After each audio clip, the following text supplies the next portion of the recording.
qui sont vraiment accomplis et qui sont de Dieu, que tu es devenu un prophète de l'Éternel. Amen, amen. Ce sont des choses qu'il faut clarifier dans le corps de Christ. Exercer dans le prophétisme, au travers d'un ordre de prophétie, ne fait pas de toi un prophète de l'Éternel. Amen, amen. On verra ça encore plus dans les détails, de savoir que le ministère prophétique est plus que le don de la prophétie. Quand j'ai parlé de ministère prophétique, j'avais vraiment parlé de ça un peu. Amen. Donc les croyants qui prophétisent dans le corps de Christ ou dans une église locale, Romains chapitre 12, verset 6. Romains chapitre 12, verset 6. 1 Corinthiens chapitre 14, verset 6. Verset 24. Verset 31. Et le verset 39. Je reprends les référents bibliques concernant les croyants qui prophétisent. Romains chapitre 12, verset 6. Romains chapitre 12, verset 6. 1 Corinthiens 14, verset 6. Verset 24. Verset 31.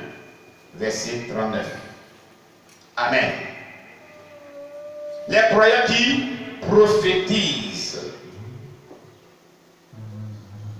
On parle de qui ici? On parle des chrétiens. Que Dieu fait la grâce d'octroyer le don de la prophétie. Et saisi par le Saint-Esprit, envoie les messages prophétiques pour l'édification du corps de Christ.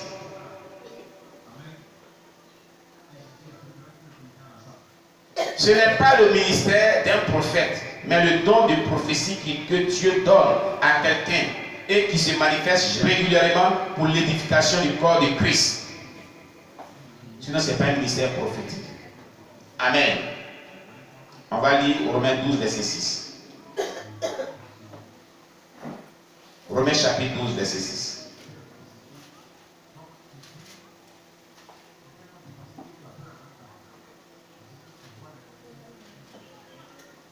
Est-ce que vous êtes à la page?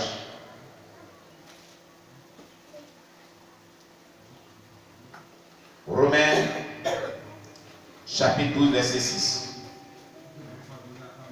Il est dit, puisque nous avons des dons différents, selon la grâce qui nous a été accordée, que celui qui a le don de prophétie l'exerce selon l'analogie de la foi.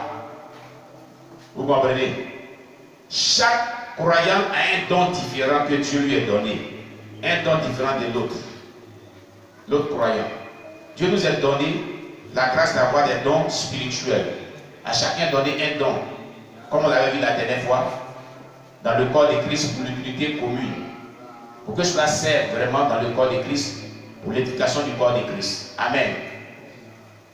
Mais que celui qui a reçu le don de la prophétie l'exerce selon l'analogie de la foi. Ça veut dire quoi? Selon que Dieu lui accorde la grâce de pouvoir l'exercer dans le corps de Christ par la foi.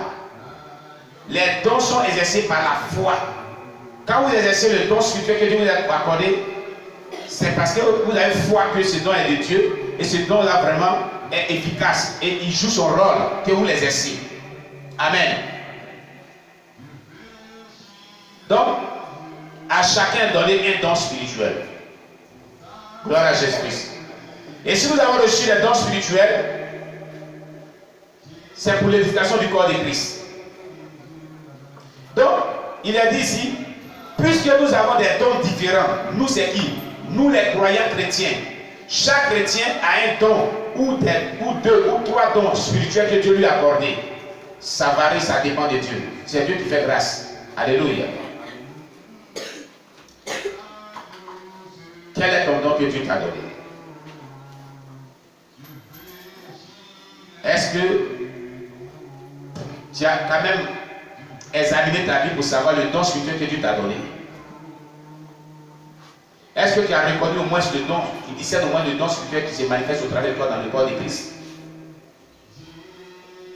Amen. Est-ce que tu comprends cela? Le chrétien doit savoir le don spirituel que Dieu lui a donné. Et ayant connaissance de ce don, il doit vraiment l'exercer dans le corps de Christ, pour l'édification du corps de Christ. Voilà ce qui est important. Amen, amen. Si nous disons que nous sommes de Christ, et nous faisons partie du corps de Christ, eh bien, nous devons avoir des dons spirituels pour les exercer dans le corps de Christ. Parce qu'il n'y a pas quelqu'un qui fait partie du corps de Christ sans dons spirituels. Comprenez cela.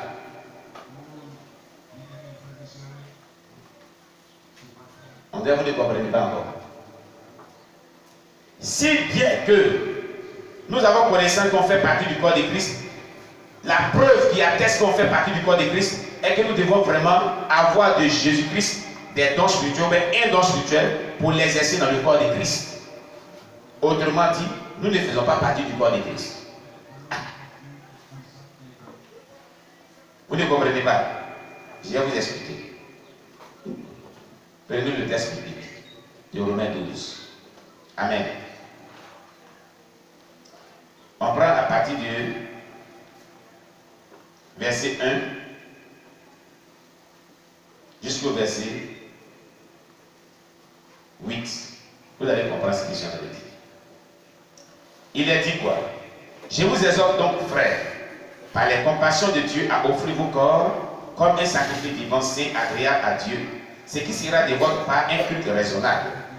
Ne vous conformez pas au siècle présent, mais soyez transformés par le renouvellement de l'intelligence, afin que vous discerniez quelle est la volonté de Dieu, ce qui est bon, agréable et parfait. Par la grâce qui m'a été donnée, je dis à chacun de vous de n'avoir pas de lui-même une trop haute opinion, mais de revêtir des sentiments modestes selon la mesure de foi que Dieu a départie à chacun. Car, comme nous avons plusieurs membres dans un seul corps, et que tous les membres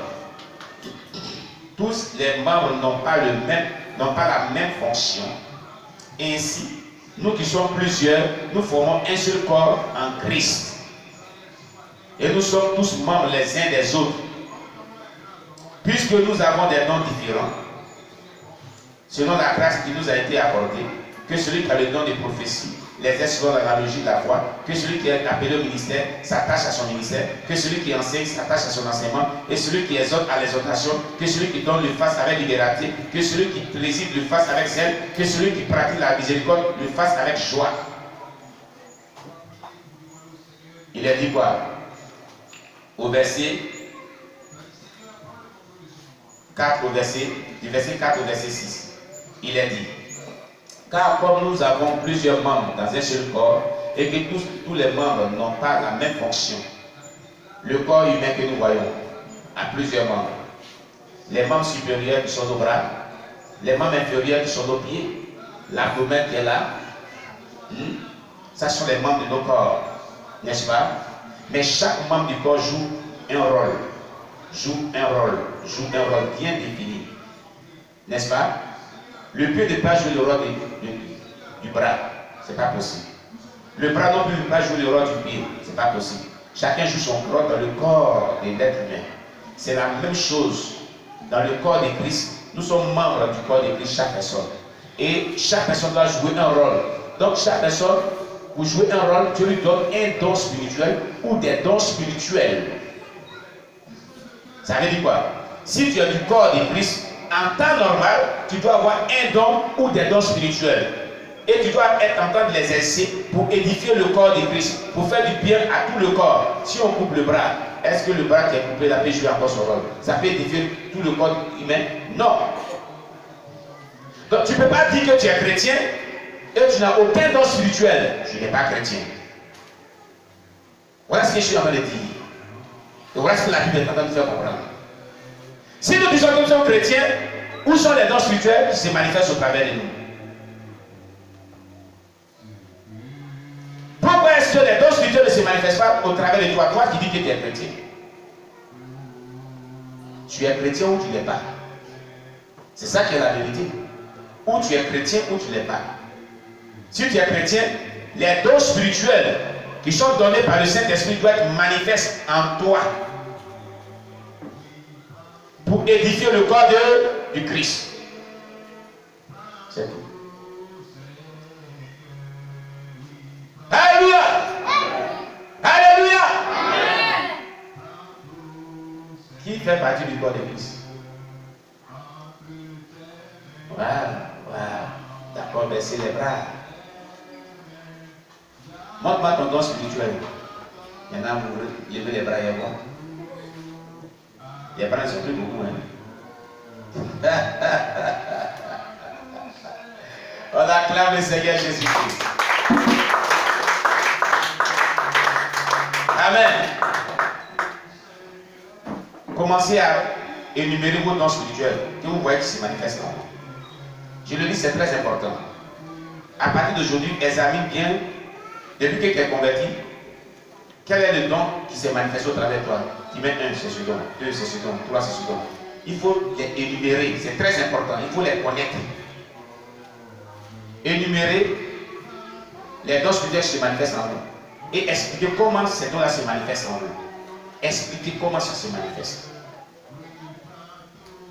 Une chose est de recenser ces dons. La dernière des choses que tu dois faire, comment ces dons sont manifestés à un certain niveau de ta vie chrétienne. Troisième des choses, quelle était ta vie spirituelle quand ces dons se manifestaient? Comment tu développais ta vie chrétienne? Comment tu développais ta relation avec Dieu, disons? C'est que laissez vous comprenez. C'est que si vous comprenez, je vais récapituler. Premièrement, examine ta vie spirituelle. Depuis que tu es converti, recense les dons spirituels qui sont manifestés dans ta vie. Énumère-les. Si c'est 1, 2, 3, 4, 5, ou bien si c'est 3, ou bien c'est 2, énumère ces dons spirituels. Quand tu finis de les énumérer, comment est-ce que ces dons spirituels sont manifestés dans ta vie? Tu relaxes un peu. Et si ces dons spirituels sont manifestés dans ta vie, pendant que ces dons se manifestaient dans ta vie, quelle était vraiment la relation de Dieu que tu développais? Tu te souviens comment tu vivais ta vie chrétienne? Tu relaxes un peu. Et compare cette vie-là maintenant à cette vie que tu as maintenant. Quelqu'un comprend bien? Quelqu'un comprend bien ce que ça veut dire? Maintenant, quand tu vas comparer, voir est-ce que c'est la même vie que tu mènes maintenant? Et si c'est la même vie que tu mènes maintenant, est-ce que ce sont les mêmes résultats que tu vois maintenant dans ta vie? Est-ce que ces dons se manifestent encore même chose ou plus que ça? Voilà ce que tu vas faire ce matin. Et lorsque tu vas faire cela, tu verras que si tu es vraiment dans la volonté de Dieu, tu verras. Si tu n'es pas dans la volonté de Dieu, tu verras. Parce que si tu es dans la volonté de Dieu, ces dons spirituels doivent se manifester toujours comme elles se manifestaient à ce temps et évoluer dans les manifestations. Croître dans les manifestations pour édifier le corps du Christ. Ces dons sont là pour que le corps de Christ soit édifié à tout moment.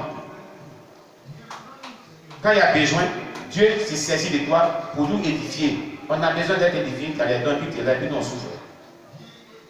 Tu vas rendre compte à Dieu. Hein? Il faut te consacrer pour nous édifier. Ah oui. Ah oui. Sinon, moi la prière est faite maintenant. Écoutez, ma prière est faite maintenant. Parce qu'il m'a parlé hier tard dans la nuit, il m'a dit quelque chose de très merveilleux. Il va répondre sa gloire dans cette nuit, très bientôt. Une gloire qui va faire que la puissance va se manifester d'une manière très véritable, encore plus. Il dit merci Seigneur. Maintenant, ma prière qui est faite dans ce temps-ci, tous ceux que les dons spirituels que tu as donnés là, et qui ne les permet pas de se manifester, Seigneur, il faut s'occuper d'eux spécialement, personnellement, avec une verge. Une bonne verge. Dieu est gêné. Si c'est pour faire 40 jours de jeûne pour ça, j'ai gêné déjà.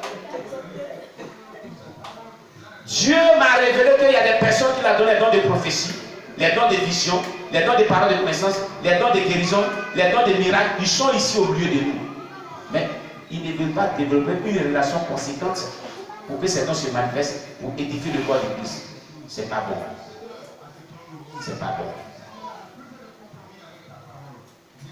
C'est pas bon. C'est pas bon du tout. Alléluia. C'est pas bon. Oui, on a besoin des messages, on a besoin des visions, on a besoin des prophéties, on a besoin des guérisons, on a besoin des miracles.